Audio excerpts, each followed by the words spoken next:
Well, thank you very much for that introduction. And I don't remember far back much about emails, but I'm happy that whatever I said was clear and concise. So this is my favorite topic, obviously. Actually, it's my only topic, so it has to be limited to smell and taste.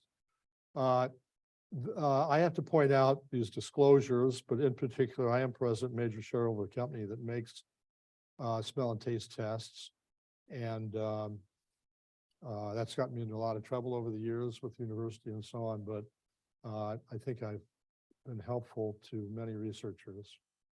Today I'm going to talk about a couple of things. I want to give an overview of the anatomy and physiology of taste and smell systems, primarily talking about smell. You know, when a patient comes into our clinic and says, I can't taste anything, 9 times out of 10, it's a smell problem. The sweet, sour, bitter, salty, and umami sensations are typically normal. But when we smell or when we chew food, the molecules go back up through the rear of the nasal pharynx, the rear of the nasal cavity, up to the olfactory receptors, and determine everything that we think of commonly as taste, like chocolate, strawberry, raspberry, you name it. And it's really dependent upon the sense of smell. And you can test yourself this way. If you close your nose shut and drink coffee or put chocolate in your mouth, discover that there's no, quote, taste other than the bitter, the sour, and so on. So it's unfortunate in the medical community at large that that's not known as much as you would think, that people are being referred all the time and they've had these taste problems. They go through GI series, they get all kinds of studies done, and nobody bothered to test their sense of smell, which is usually the culprit. So it's important to be aware of that. Also, I'm going to talk about how smell and taste testing is performed primarily in our clinic, but a number of others. And then I'll describe examples of disorders of senses of smell and taste, particularly smell, looking at neurodegenerative diseases and various other causes. So this was done before COVID, this slide. You can see there's a big growth in the number of publications. Now, this slide would go up to the ceiling. That is, the bars from the 2021 on would probably be up to 5,000 at least, so in many cases. So there's been a lot of interest since COVID in the smell area in particular. Now, is there a way of getting that top thing down? How do I get rid of that?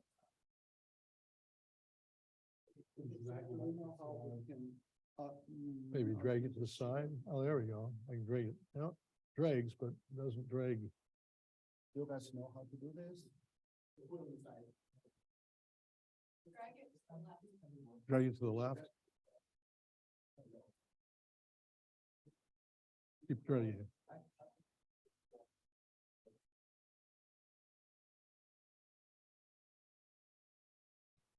More? Get more, okay.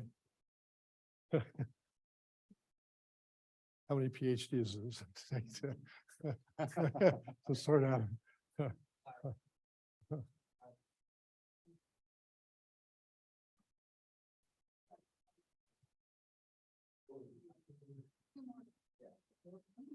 Okay, great.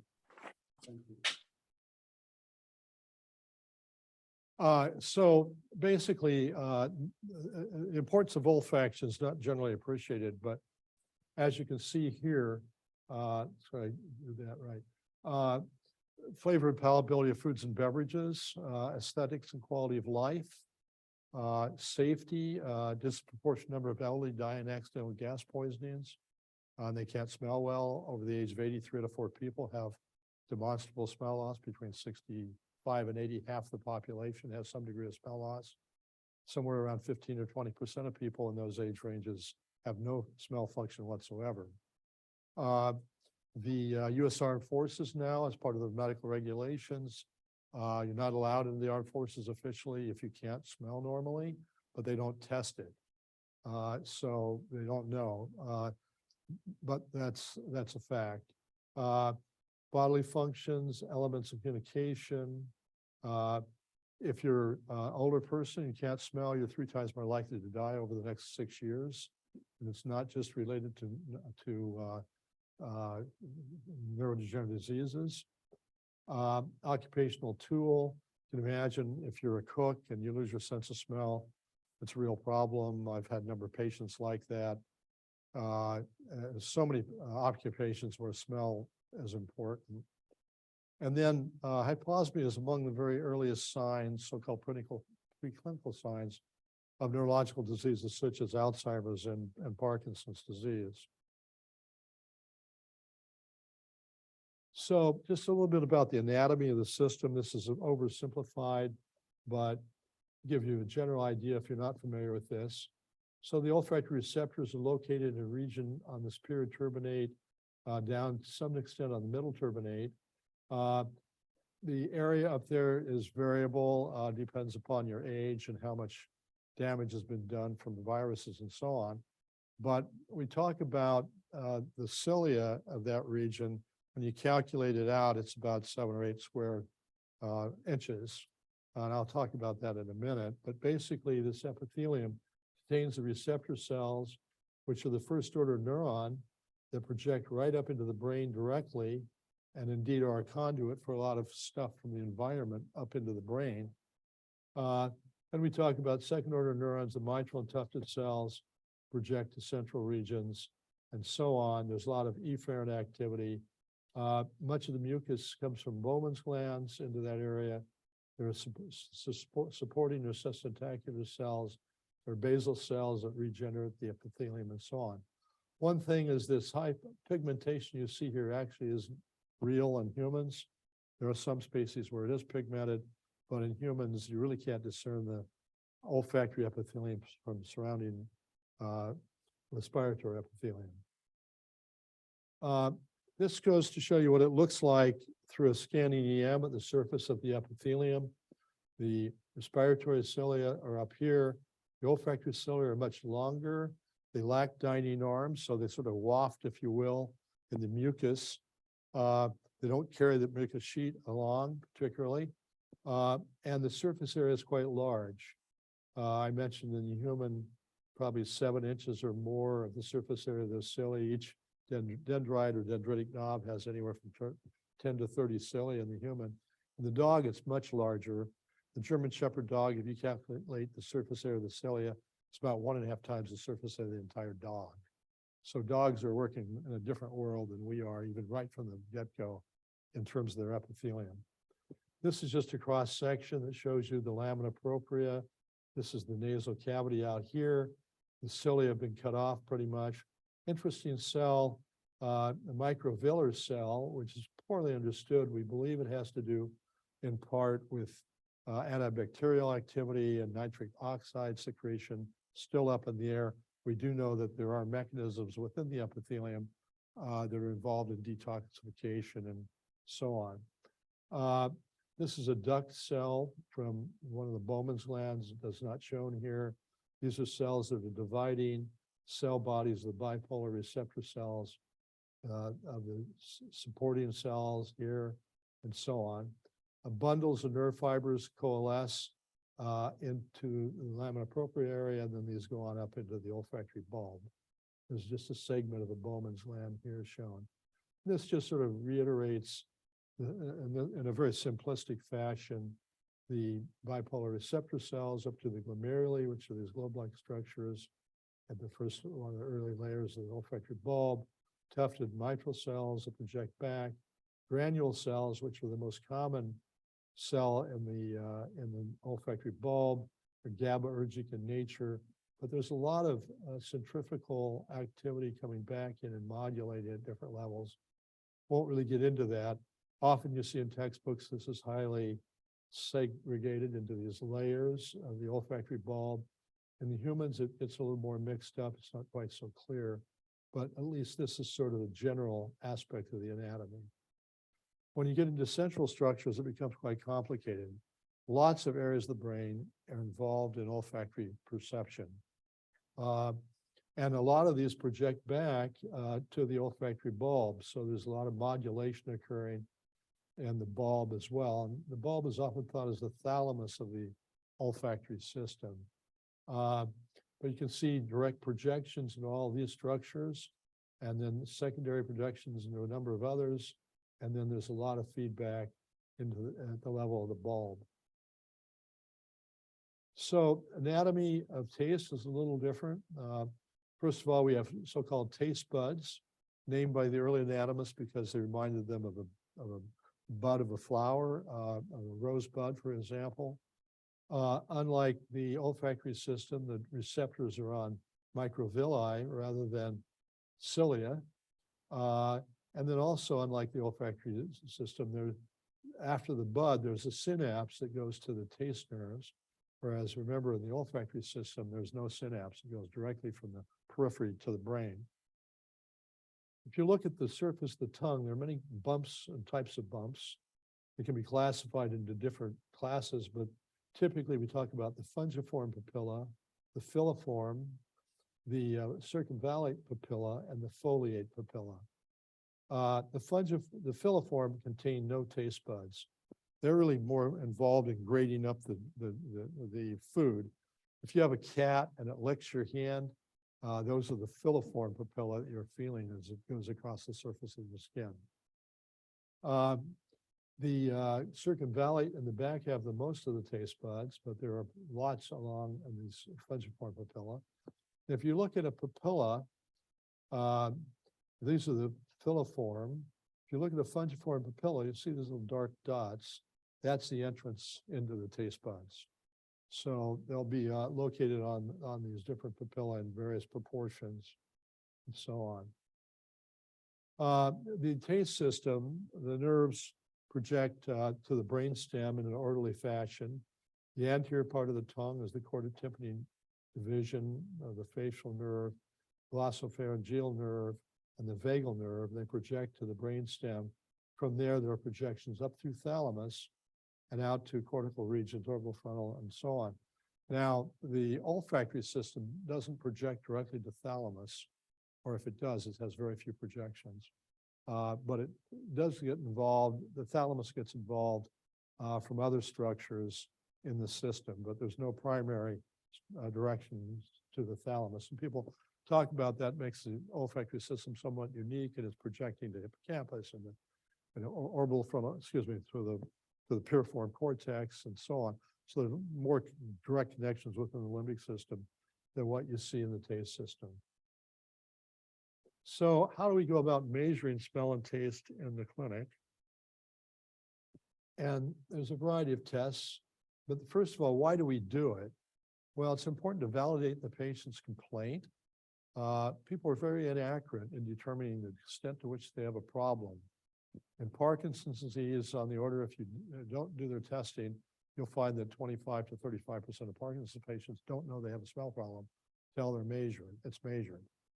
But that's true in the general population as a whole, that people really aren't aware of the problem.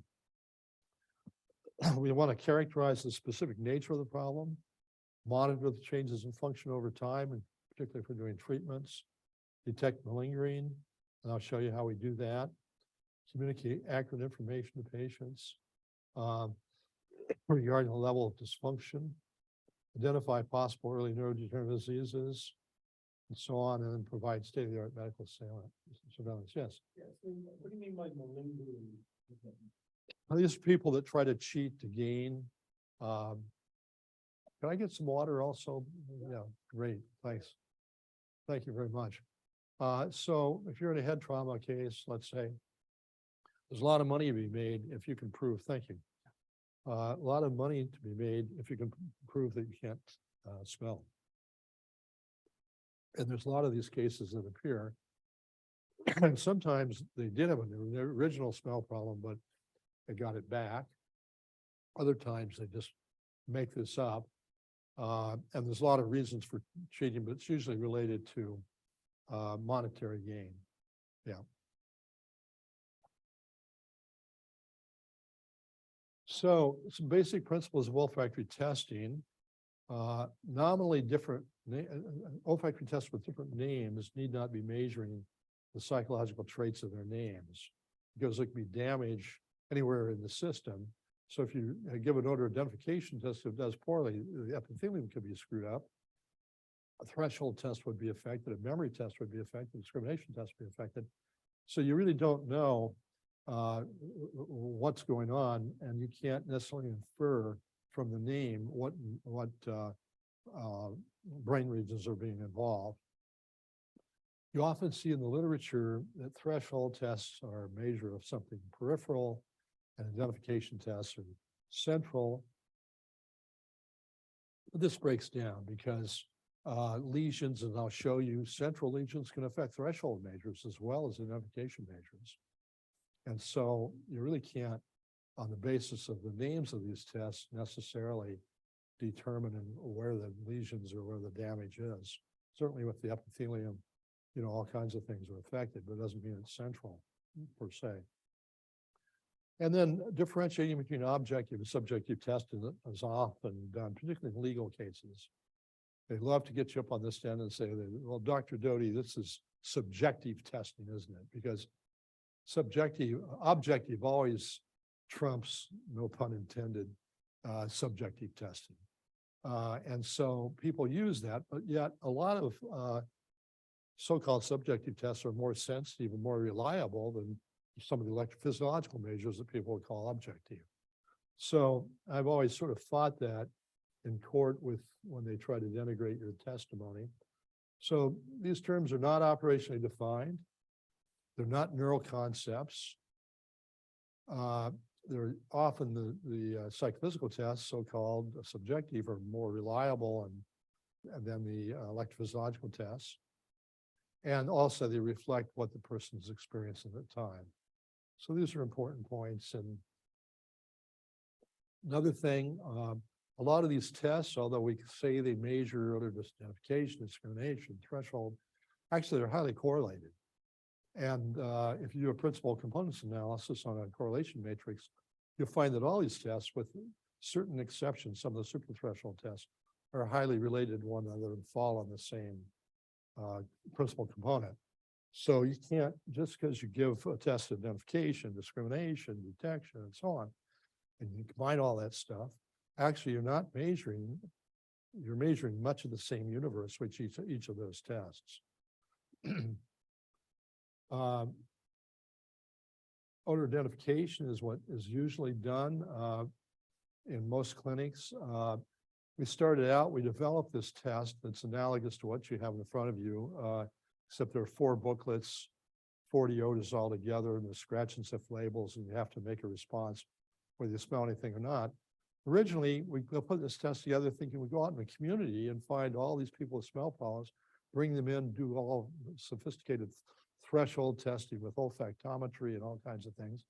What we found over the time is this test is more reliable than the threshold test, correlates better with people's complaints, you know, and we found that it's actually superior to a lot of the other tests that we had at the time that required a lot of complicated instrumentation and so on. So self-administered quickly, translated into over 40 languages now in this particular test. It was really the first practical test for accurately measuring smell function. There's a caveat to that. A fellow named Zwardermarker back in the late 1800s developed a draw tube test, which was very ingenious, which was useful. However, it was expensive to make. It wasn't widely used, but in the clinic, it was quite an interesting test. And its use ended up in the 1930s. I don't think anybody's ever used it since then, but it was simply a tube that went to the nose. On the outside of that tube was a piece of rubber. And when the rubber was pushed in all the way, you'd just be smelling air. But as you move the rubber out, you start to smell the rubber. And he developed a whole way of measuring smell. And he called them olfacties. So that when you first detected it, that was the first olfactive. And then when it got stronger to the point you could detect it again, that was another olfactive. Very interesting test. And really, Zwardermarker was really the father of modern olfactometry. Quite remarkable stuff. Then this test became the next one really that became useful and maintains its usefulness now in many, many studies. And it's been given to well over 1 million people, and probably close to 2 million people now worldwide. And how are the test scores used? Well, this is the person's test score. and this is their age, and this is, we have separate norms for men and women. I'm not sure whether this is men or women actually on this example.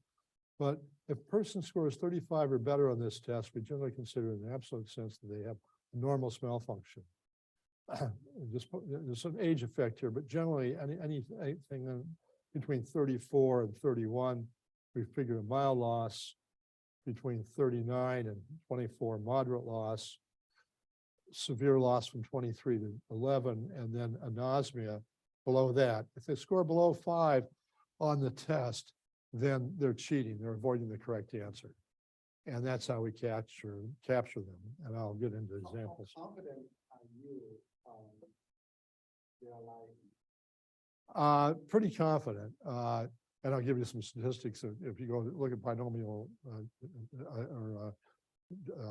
probabilities and so on. And some of them also tell me they're lying. I had an architect once, I couldn't believe this guy.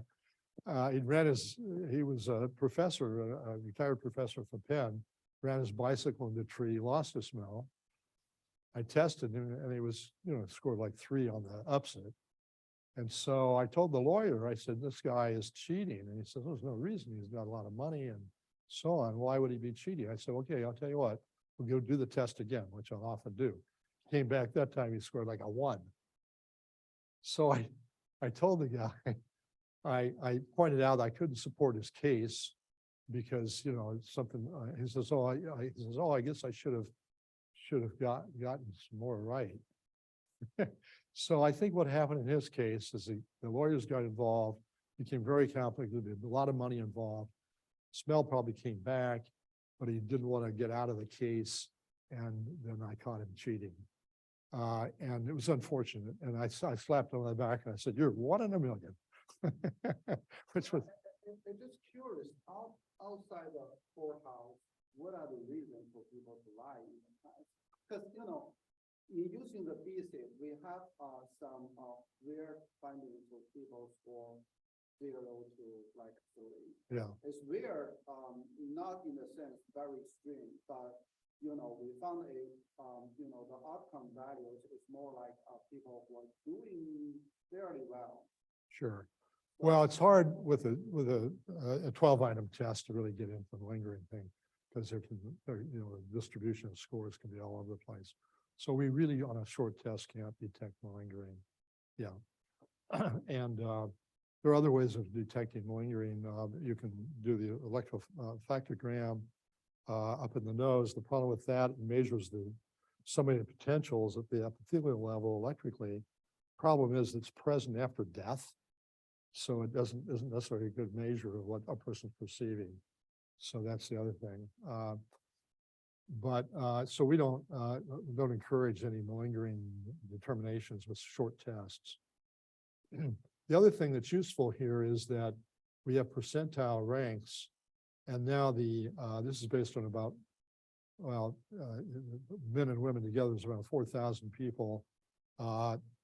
Study out of the Michael J. Fox Foundation, they have a paper in neurology now where they have 10,000 people, and the norms are a little different than this, not too far off, but it's more modern, and so we'll be changing these norms a bit on our manual. But what you can do with an older person, let's say they score at the 50th percentile, half of them doing better, half of them doing worse, they still have some degree of smell loss. In fact, the average person over 80 has severe loss, not total loss. Well, with a patient like that, often you can say, well, Mr. Smith, in an absolute sense, you have quite a bit of loss, but depending on the test score, you're still doing better than 3/4 of your friends. So you help them put it in perspective. So we all are going south at some point. It's just, we hope we're holding in there and not going south as fast as our buddies, So it's very therapeutic clinically to put it into perspective. And indeed, when we see patients, that's largely what we're doing. We're doing psychotherapy with them, putting the final nails in the coffin, letting them know, they've been battered around the medical system.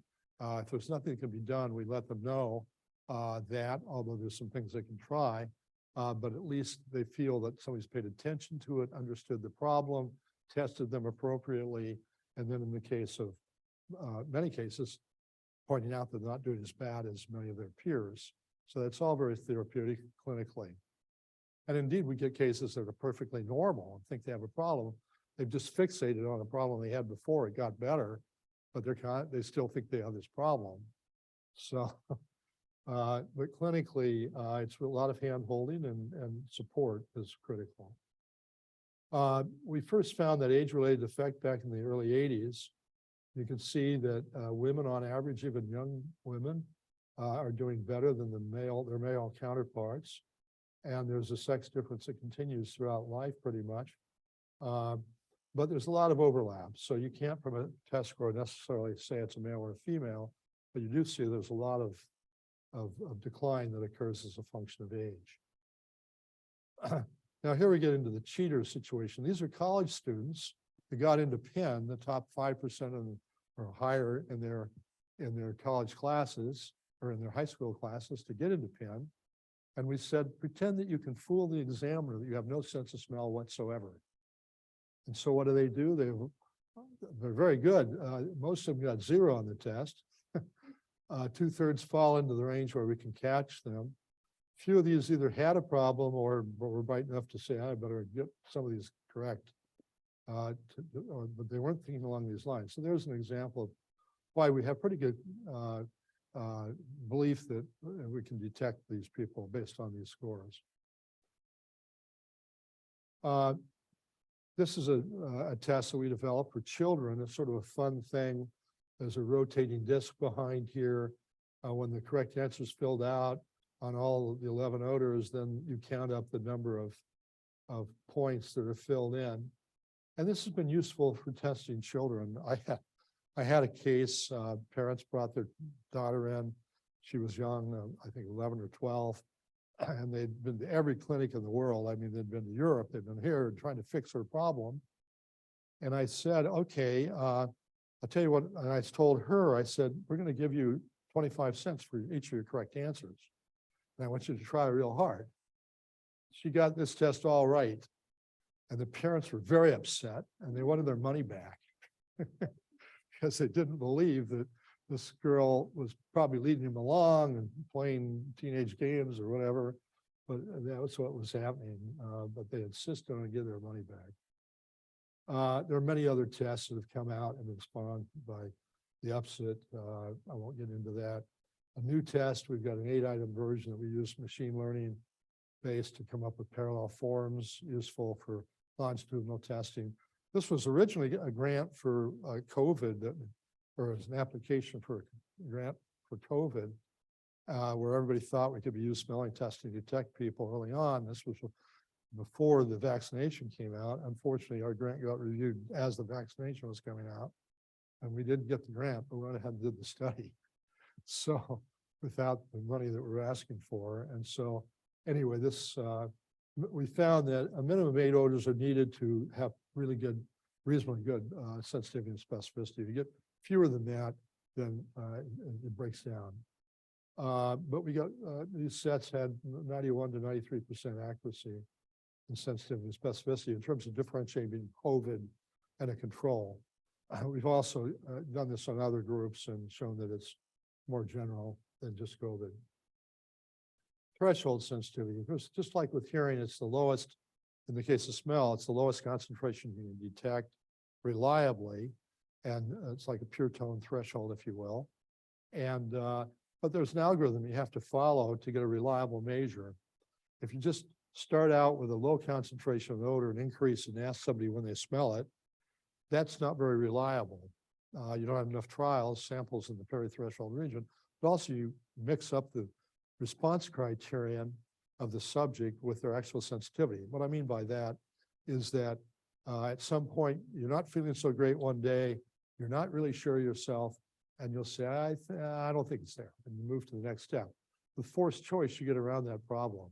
So your response criterion of how you feel and how sure you are of your responses in the threshold region can affect what you come up with as the sensitivity.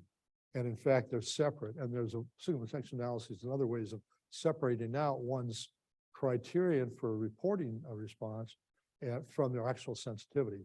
So in forced choice testing and with the appropriate number of trials, you get around that problem to primarily. And so what happens is you start out at a low concentration, in this case, 10 to the minus 6 volume dilution. And you present an odor and a blank and they got it right. Then you present a blank and an odor, they get it. They say it's the second one. You do the blank and the odor, they say it's the second one, and so on. So in forced choice trials, then if they miss, or if they get all of them correct, you move in half log steps. If they miss, you have 2 sets of pairs, and you move up a half log step. You get it right, you move down, and so on. Then you take an average of those reversals and come up with an accurate measure of the threshold. So in this case, it's around 10 to the minus 6.1. But as I pointed out earlier, threshold measures are highly correlated with identification scores. And often I'll read papers or I'll review papers, they'll say, well, a limitation of the paper, we only looked at identification. But it's not that big of a limitation because had they done a threshold, they'd seen this in the thing, if they'd done a proper threshold test. Threshold measurement's a little less reliable than identification measurement, unfortunately.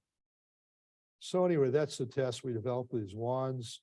You move a slider and out comes a Coit tower kind of looking device with something behind it, and then you can vary the concentrations based upon the testing. We have ways of doing this automatically. Person can come in and we can do both identification and detection, and the computer calculates the threshold and so on. Taste testing, the ones that we do in the clinic, we used to use liquid solutions and mix them up the same day and go through all that.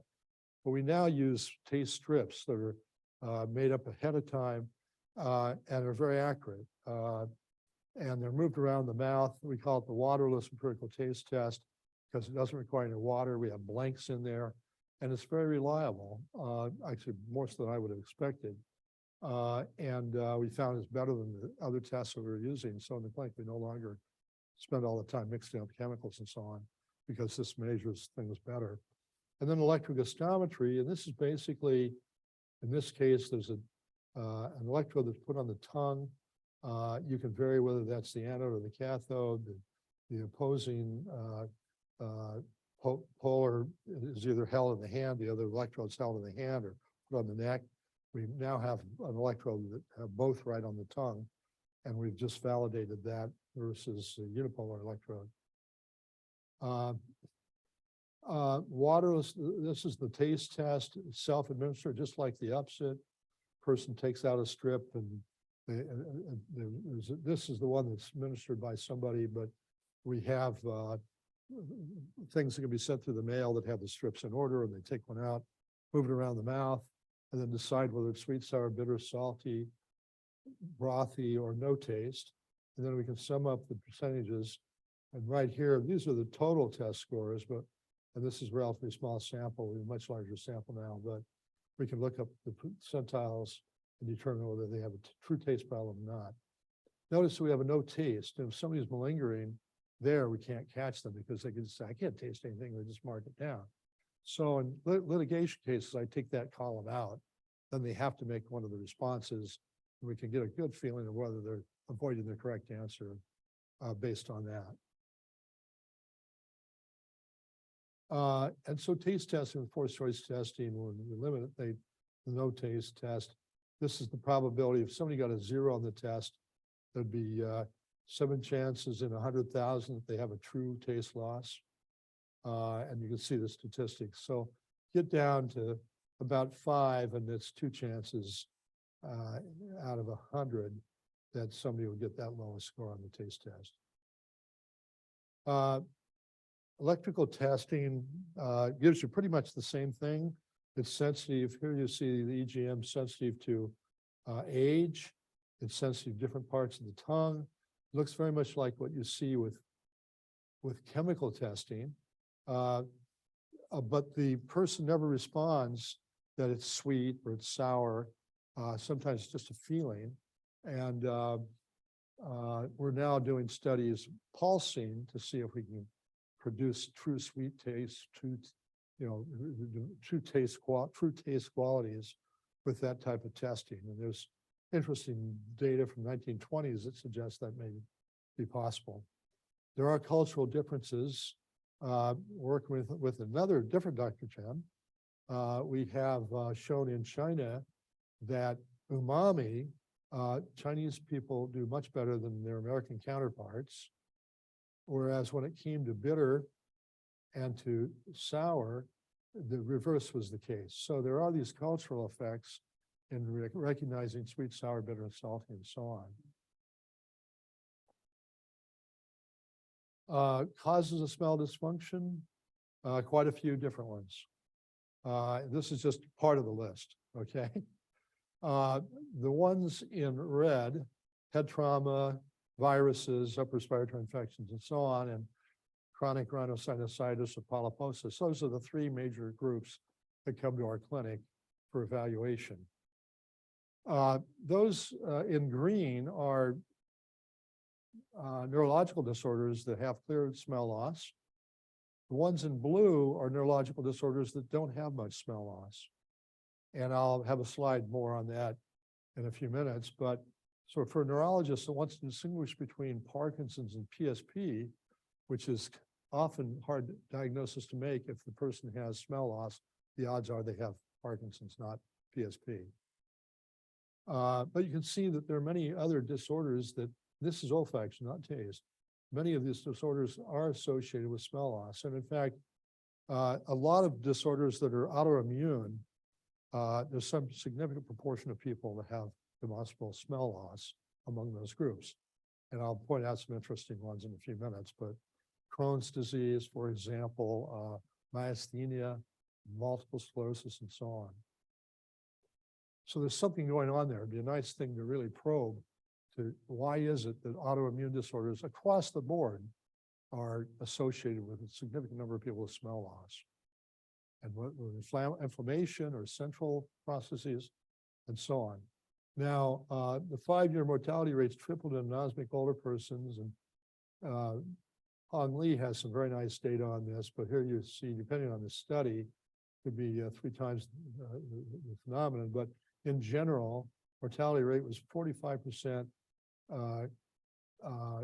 higher, was 45% compared with the lowest upset scores compared to about 18% of those with highest upset scores. So there is this relationship. Airway obstruction, you don't think, of course, if you can't get molecules up through the front of the nose, if you got polyps or inflammation, you're going to smell well. But what about if you block the back of the nasopharynx? Now, I mentioned earlier, if you hold your nose, you won't taste, the air won't go up through the rear, and therefore you will not notice the flavors, which are smell dependent, by holding your nose. But in kids that have hypertrophy adenoids, if you measure their smell with that rotating smell device, that preoperatively, they have less smell than postoperatively. So by opening up the passages, you'll see, and it relates to the amount of obstruction. So preoperatively, they have quite a bit of smell dysfunction, if you will. As soon as they're operated on, they improve dramatically. So even blockage in the back of the nasopharynx can affect smell function in children. Viruses, COVID-19. I've been privileged to work closely with Shima Moeen, who's joined me now from Iran. And she called me up and mentioned that in their hospital in Tehran that they were noticing a lot of people that couldn't smell with the virus, with COVID-19. And so we got tests for her sort of through the back end because you can't get things into Iran very easily. So she actually developed her own Iranian upset. And what we found was that in people who are in the hospital or getting out of the hospital the day before they're leaving, that all of them exhibited some degree of smell dysfunction during this acute phase. About a quarter were totally anosmic, 33% severely microsmic, 27% mildly microsmic, only 2% were normosmic. But if you ask them, did they have a problem, only 35% were aware of the problem, as I mentioned earlier. And here's the data from that. She followed this up, following up some of these people, and she found by 7 to 8 weeks after the disease onset, nearly 40% of the people still had a problem, but I'd say more like a third, depends on which graph you're looking at in this figure, but in this paper. But this was a major observation that most people were getting it back by about 7 or 8 weeks.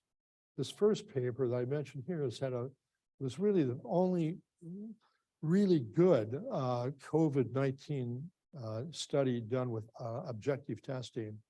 And it's had about 1,000 hits, I think now, or citations in the literature. Some people cite it, some people don't, but it was really the pioneering study. And Iran was one of the first places where COVID showed up, interestingly enough. This was a study we did with people who came to our clinic who had viral olfactory disorders, what we call post-viral olfactory disorders. They come in, they had a bad cold, some point they got over the cold, they still couldn't smell very well.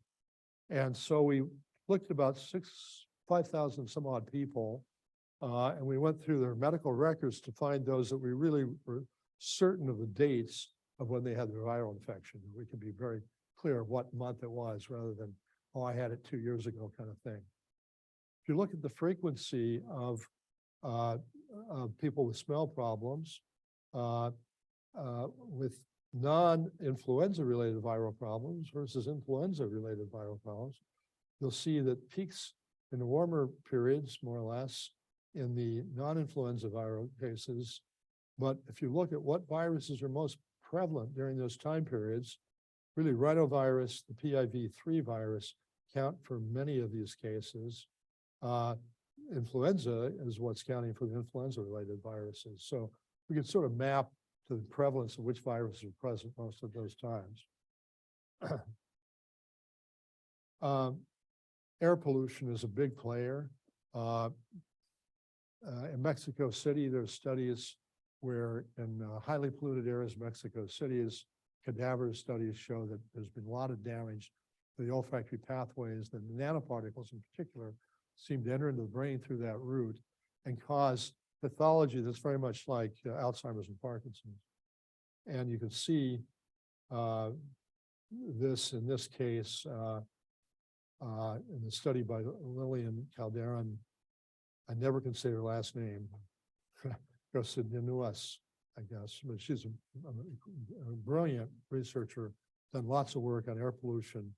One of the serendipitous findings in this study, and by the way, that gene plays a role here, the APOE4 carriers are more likely than those without that particular haplotype to exhibit olfactory bulb vascular problems and so on. But there was a serendipitous finding that the carriers, the APO4 gene, were much more likely to commit suicide. And I don't know if that's ever been followed up. That was a finding in her study. Multiple sclerosis. This is a study we did a number of years ago showing that in quantifying the plaque numbers in the orbital frontal region, anterior temporal and frontal lobe regions, there was a correlation with upset scores, whereas plaques outside that region don't show that. This was done with hand counting. Another study found something very similar. A lot of the more machine counting, they still see the relationship, but it's not as strong as what we saw originally for whatever reasons. Epilepsy. This is a study of people that before any surgical procedures are performed, but you can see that in general, the upset score was quite low. These are age matched, gender matched, and so on, relative to controls. Seems to be pretty much bilateral, although there's a little bit more in this case on the right, but not significant.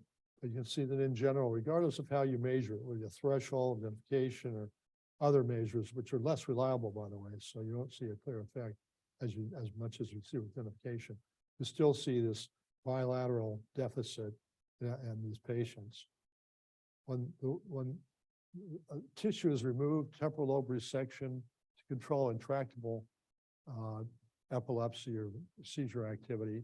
When you look at afterwards, after the seizure, after the tissue is removed, then there's further complication of decline on this side of the tissue removal. So you can see that prior to surgery, not a great score on average in the left nostril, but after the surgery on the left side, it dramatically dropped down and so on. And not surprising, you're taking out big sectors of the brain that are associated with early olfactory transmission and function. Alzheimer's disease. This is a study we did, which was pretty pioneering, actually. Not much at it on this in those days, but you can see that both thresholds and upset scores are impacted by Alzheimer's. Early stage, these are people that can do well on a picture test, analogous to the upset. So we know they understood the concepts of the upset. It didn't matter whether you measure threshold or upsets, you see this deficits. And they were matched, and had the lines been shown to the matched individual, it looks like there's not an overlap, maybe overhead too.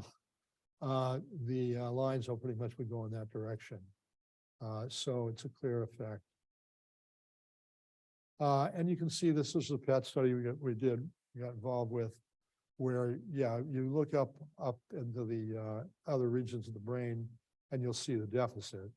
Doesn't mean that's where it's coming from, but that's does pick it up in imaging.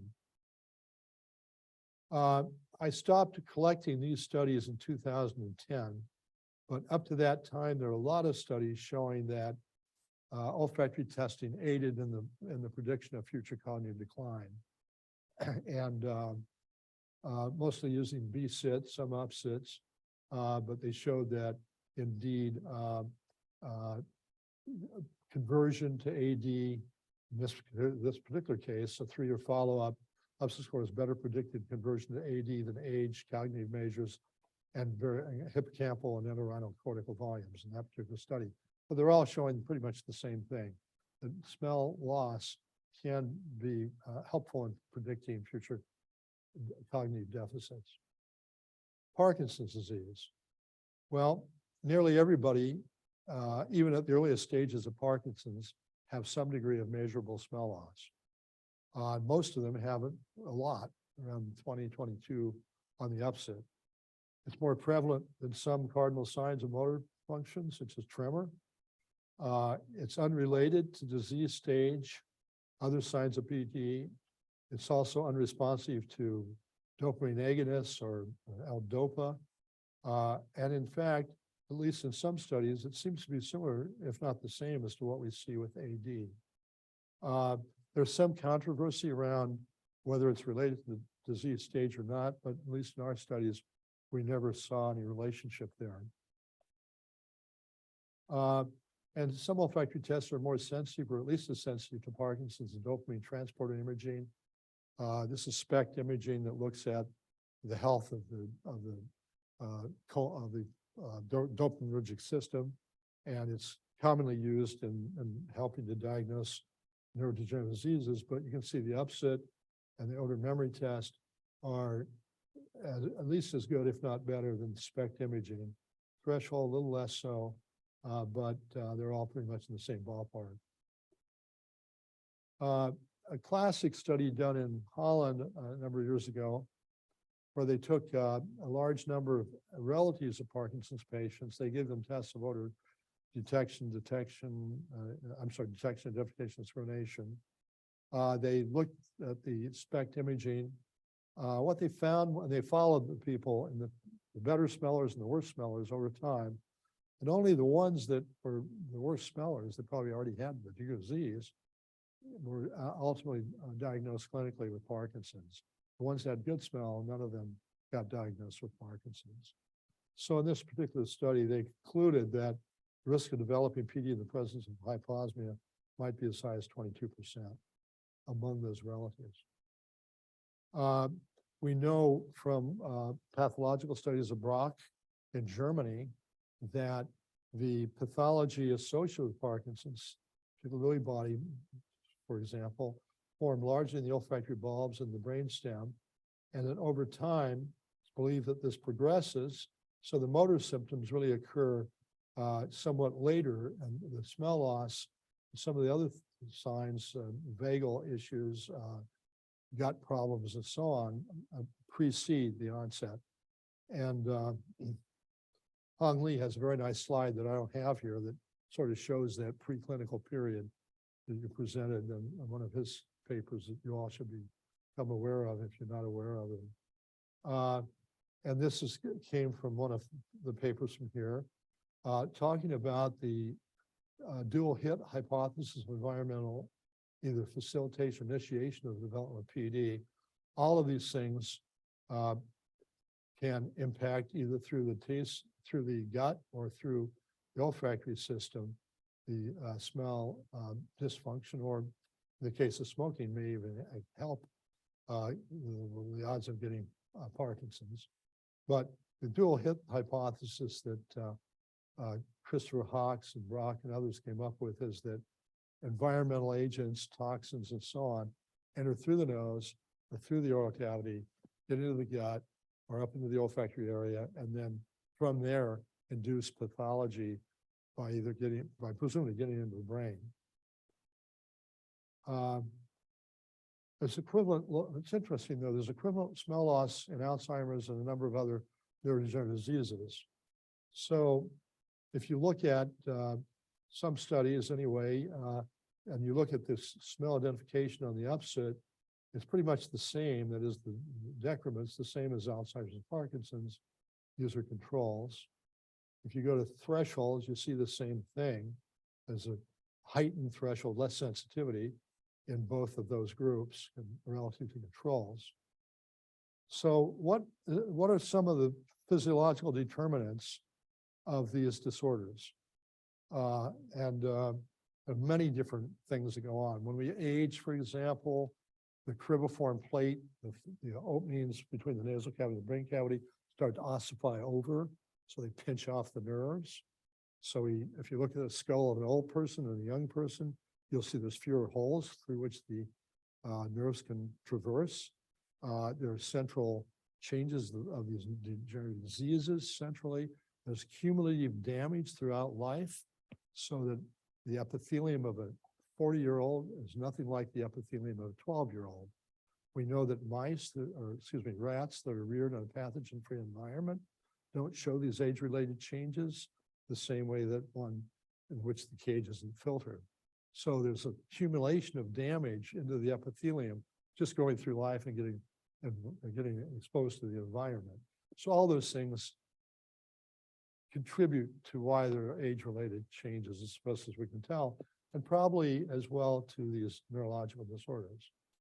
So that theory that I'm sort of a pet theory of mine, which may or may not be valid, but certainly is worthwhile thinking about, is that damage to the cholinergic system may in fact be one of the factors that results in smell loss in neurodegenerative diseases. So if you take a group of 38 neurological diseases, I'm not sure they're all represented here to get it on the slide, but if you compare their test scores relative to controls, and you look at the percent difference, you'll see that they can be ordered to some degree to those that have pretty well shot in terms of smell function to those that have pretty good smell function. And I got thinking, well, if that's the case, is there some underlying factor, brain factor, that might explain these differences? And so I started looking at papers on the amount of damage into the nucleus basalis of Maynard, which is a major forebrain circuit for providing acetylcholine into those regions, or projections of acetylcholine neurons in those regions. And I found that there was a correlation between the damage to the nucleus basalis and these upset scores relative to these different diseases. So unfortunately, there's only about 6 or 8 studies that I could apply that to. When I went to look at the locus coeruleus, which is a noradrenergic center, I couldn't find enough studies to see if that was true there too. So there's probably a number of brain regions that may be related, but in terms of the evidence that we have, it's circumstantial at least, acetylcholine seems to be a big player. And indeed, this is a study done by a group in Michigan, where they looked at a ligand that was indicative of acetylcholine function, if you will. And they found a correlation between upset and so good upset means there was less damage, if you will, than poor upset. But notice all these zeros. And I thought, why would all these Parkinson's patients be malingering? And so I called up the principal investigator and I said, what's going on here? Why would you have so many malingering Parkinson's patients? He said, well, we knew they couldn't smell, so we just assigned those numbers to them. So that's why you see those numbers. And I reviewed this paper for Brain, and I didn't see this chart. I didn't look carefully. It's a very good paper. So if you take out those values here, then what happens is that the correlations go even higher with acetylcholine ligand, that is, or how you term that, whereas dopamine activity becomes non-significant. So again, it does suggest there's a cholinergic process going on there. If you look at people who smoke, and I know Hung Lee has a lot of data on this, so this I may be bringing information to you that you already know, but what we found was that in a group of data that we had, when we went back and looked at smokers and those that had PED and so on, what we found was that current smokers actually outperformed past smokers, that is with PED, and never smokers. It's not a big effect, but it's there. Whereas under controls, generally the current smokers do worse. So this suggests, again, if you buy into the idea that nicotine might be protective of the brain in some ways, you might be protecting the smell system as well.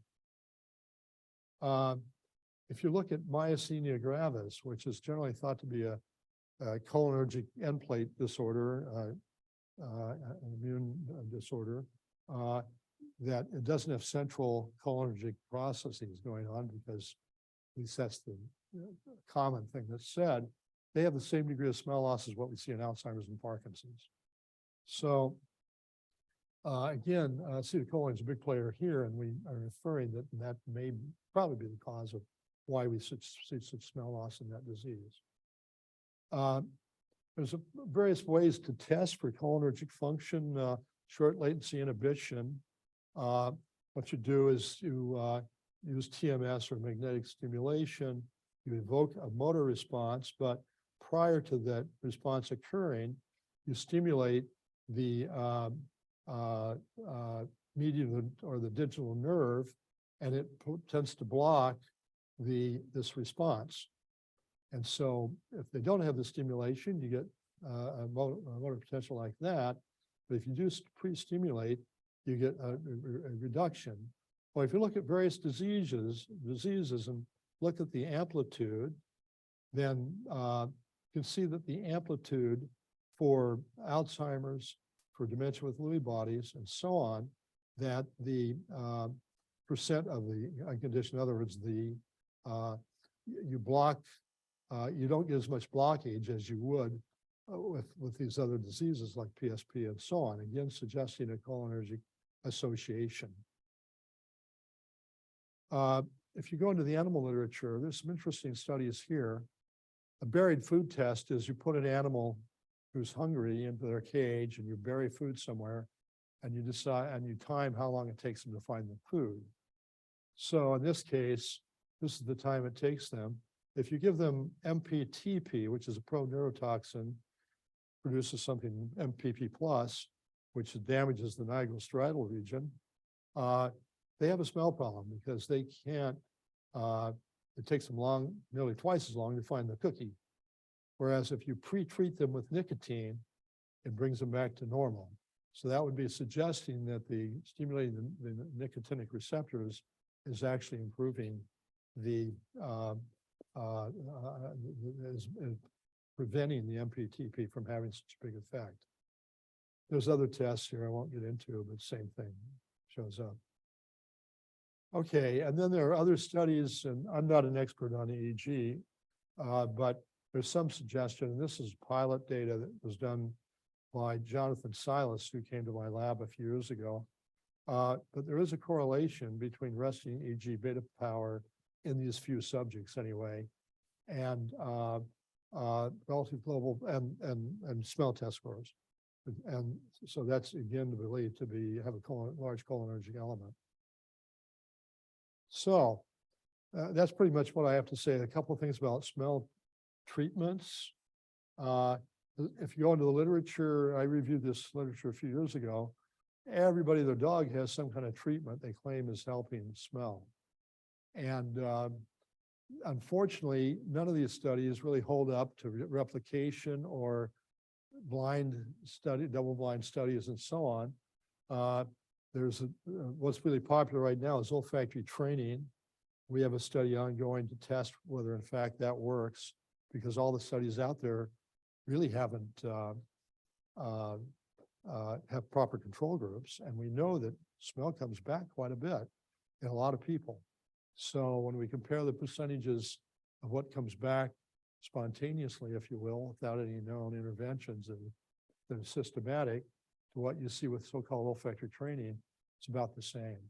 So the study we're doing right now, we need a lot more people for, but we have, we call it sniff training, so that if the group gets a blank group, they aren't going to, the neighbors or their spouse or their friend isn't going to say, hey, there's no smell in this, so send it back, they screwed up.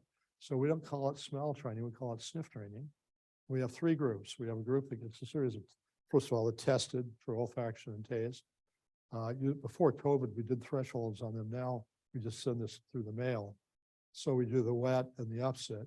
And then we send them 10 of those smell wands. One group gets the smell wands with odors that are not labeled, so it doesn't say cinnamon or licorice or whatever. Another group gets the same wands that are labeled, and then the third group gets blanks. And now we're seeing, is there any difference in the improvement over time, after 4 months of smelling these things before they go to bed and get up in the morning? And what we've seen is no differences. We do see improvement in all groups a little bit, but so far we haven't. And we screen people to make sure they haven't done prior smell training. The way we do that, we don't ask them, did you do smell training? We don't even want to think of that because they don't know about it. So we ask them, have you received any prior treatments? And if they mention smell training, then they're not part of it, because we don't want that intervention to be interfering with it. And also a review we're working on pretty much shows the same thing. If you look at studies that have longitudinal, generally there's improvement over time. And it's similar to what we see with this type of testing. So anyway, so that, I don't think that's very viable. Now, that's not to say that if you have a sense of smell, you can't be trained to make decisions and cognitively do better on this and that. But for pathological cases, it probably is not working. So there's a lot of different treatments that, if you carefully look at the studies, are not, don't work. However you cut the pie. Unfortunately, we still encourage people to try things, and people like to participate in their improvement, and they feel good if they sniff through some things, they get better. They feel, finally, I went to the right doctor, he gave me this stuff, everything's great, and I feel good about myself.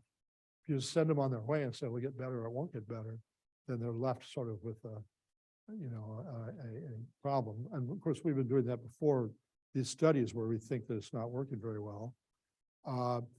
One thing that I find with patients generally is that they've been bantered around the system.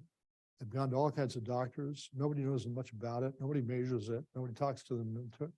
It's rare that they get talked to authoritatively or with proper information. So that by the time they see us, and we go through all this testing and talk to them and show empathy and so on, that they leave satisfied, even though we haven't always gotten much back for them. And we've done studies, only 5% of people who came to our center after going through our system ever decide to go for further testing. So a lot of it is psychotherapy. A lot of it is putting into perspective the problem, as I mentioned, with older people. And a lot of it is just paying attention to their problem. it's the way the medical system's set up with a 10-minute interview and they go on, out they go. And look up the nose, I don't see anything to buy. It's unfortunate because then they search another doctor and they constantly spend a lot of money and time, and there's a lot of waste in the system because of the way it's set up. Okay, well, I want to thank you for your attention. Oops. And I'm supposed to say I'll smell you around. There you go, smell you around. Thank you.